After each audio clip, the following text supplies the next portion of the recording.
आशीर्वाद बहुत बड़ी चीज है, इसलिए निवेदन करूंगा कि सबसे पहले अपने माता पिता का आशीर्वाद लीजिए। आप किसी भी पॉइंट पर सफल होना है, उनका आशीर्वाद ले। उसके बाद संत गुरु का आशीर्वाद ले। उसके बाद समाज में जो भी तुमसे बड़े हैं उनका आशीर्वाद ले। उम्र में बड़े हो, धन में बड़े हो, बुद्धि में बड़े हो, गुणों में बड़े हो, रिश्ते में बड़े हो, उनका सबका आशीर्वाद ले। सबको हाथ जोड़ लो। सिया राम मैं सब जग जानी, करो प्रणाम जोर जुग पानी। ऐसा करो और अपने माता पिता के तो पैर रोज छू, सास ससुर के पैर छू। कितनी बहुओं के बच्चे नहीं पैदा होते, ऐसी बहुत बहुएं हैं। अब उनके माँ बाप भी परेशान हैं कि बेटी के कोई बच्चे नहीं हो रहे, सास ससुर परेशान हैं इसके कोई बच्चे नहीं हो रहे, वो भी पति पत्नी परेशान कि हमारे कोई बच्चे नहीं हो रहे। और परेशान होकर फिर कभी कभी देवी देवता के मंदिर में जाते, वहां बच्चे मांगते हैं। कभी कभी मेरे पास आ जाते हैं, जब सब जगह से थक जाते हैं तब मेरे पास आते हैं कि अब तुम कुछ कर दो। तो मैं क्या कर दूं, भले बच्चे कर दो। तो कैसे होगा बच्चा? सीधा फार्मूला, सच्चा फार्मूला, सस्ता फार्मूला, सुन लो कान खोल के। पति लोग भी सुने, पत्नी भी सुने। अपने सास ससुर को हाथ जोड़कर 7 परिक्रमा करके पांव छू के मस्तक उनके चरणों में छुआ दो, बच्चा हो जाएगा। उसके बाद गुरु जी का ध्यान कर लो। पहले उनको हाथ जोड़ के प्रणाम कर लो फिर। लेकिन तुम सास ससुर से तो बहुत नाराज हो, अब मुश्किल वहां पैदा हो गई। सास ससुर से नाराज मत होइए। और एक बात कहूं, बहू में कोई गलती भी हो थोड़ी, तो सास ससुर को नाराज नहीं होना चाहिए। क्षमा कर दो बेटी समझ करके।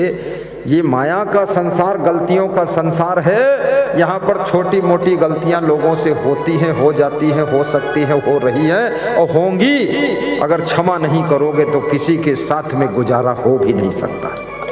माफ करो, क्षमा कर दो।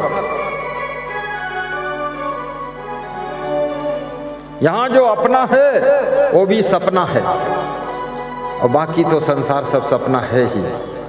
फालतू टेंशन भी मत करो। जब बेटों के बेटे हो जाएं तो थोड़ा टेंशन मुक्त रहना सीखो। अब तुम्हारी पारी समाप्त हो चुकी, अब बुढ़ापे में क्यों हैरान होते हो खाम खाम? प्रवचन सुनो, आनंद से सो जाओ। और बूढ़े लोग सोते ही नहीं है, रात दिन बूढ़े और बुढ़िया दोनों मिलके ना मालूम कौन माला फैलते, खुदर बुदर खुदर बुदर। अरे सो जा, डोकरा डोकरी। जब तेरे बेटे बाप बन गए और बहुएं मां बन गई, अब तुम्हारी पारी समाप्त, काम खत्म। इतना सोचने से कोई मतलब भी नहीं। आज देखना रात में जितने डोकरा डोकरी है, बूढ़े हैं, सब बेहोश सोएंगे। बहू बेटा टेंशन में पहुंच जाएंगे कि इनको हुआ क्या है। इनको हुआ, अरे गुरु जी की दुआ, यही इनको हुआ। हाय मेरी बुआ। कोई चिंता नहीं। वो दीदी भी खुश है और विधायक भी सोचता होगा, अरे जाने दो विधायकी इधर उधर, गुरु जी के पास ज्यादा अच्छा, फिर से विधायक बन जाएगा, उसमें क्या फर्क है। चुनाव हार भी जाओ तो दुखी मत हो, फिर मूंग का हलवा बनाकर खाओ।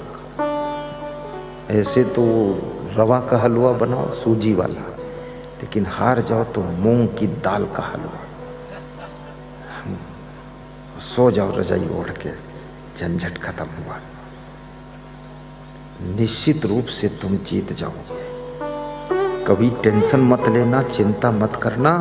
हार जीत जीवन का तो अंग है, कभी हार कभी जीत, ये तो हमारे जीवन का संगम है। कोई चिंता नहीं करना। बस 4 से 5 किलोमीटर रोज सुबह पैदल चलो, हर नेता के लिए जरूरी है। कोई साथ नहीं देगा जिस दिन तुमको बीमारी आएगी, ना पार्टी का कोई नेता आएगा, खाली फोन लगाकर पूछ लेगा तबीयत कैसी है। वो पूछ रहा मर गए हो तो छुट्टी मिले किसी दूसरे के टिकट पे। बेईमान आदमी, तुम इतना पार्टी के लिए मर मिटे फालतू। ठीक है,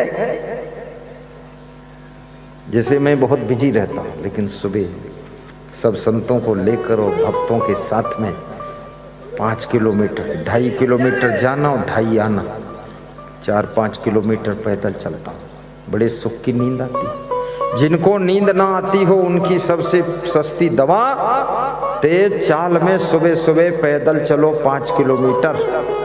खूब नींद आएगी, खूब भूख लगेगी, खूब पाचन तंत्र सही रहेगा। और लेटे लेटे प्रवचन सुनो, खूब नींद आएगी। प्रवचन चलता रहेगा, तुम सो जाओगे।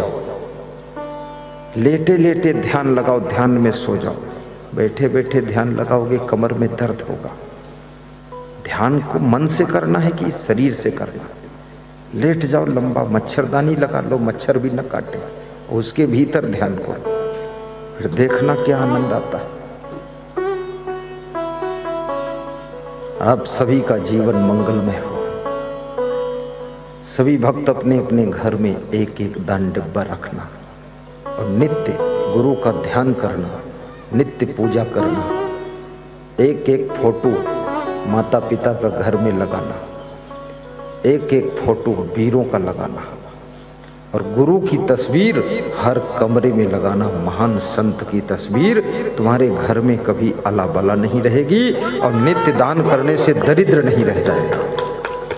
इसमें बहुत से भक्त बैठे हैं ऐसे जो नित्य दान करते, उनके घर का दरिद्र दूर हुआ। और नित्य प्रवचन भी सुनिए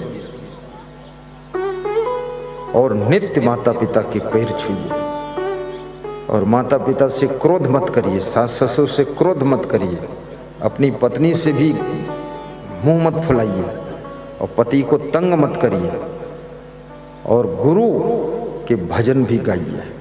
फिर देखना घर में जो सुख बरसेगा, घर भी नया बनेगा, बड़ा बनेगा, धनवान बन जाओगे, उन्नति शुरू हो जाएगी। संस्था की ओर से इधर दान पात्र मिलते, जो मार्केट में 70 रुपये का मिलता है, वो दया भाव से संस्था तुमको 50 रुपये में ही देती है। मैं खुद ही 70 रुपये मंगाया था, अपने लिए जरूरत है, तो फिर थोक कंपनी से बात करवाया, तो उसमें भी 12 रुपये संस्था का चला जाता है, खर्चा होता है हर डिब्बा पर। वो मिलेगा ही नहीं उतने में, डायरेक्ट दिल्ली से आता है, उसमें फिर भी 12 रुपये हमारा लगता है। अरे हमने कहा 12 जाने दो, पूरा जाने दो, लेकिन सबके घर में शांति। और डब्बा जब गुरु जी तुमको मिले तो उनके कर कमलों में भेंट करना, उसी राशि से भंडारा कुंभ मेलों में चलेगा और उसी पुण्य से तुम्हारे घर का दरिद्र दूर होगा।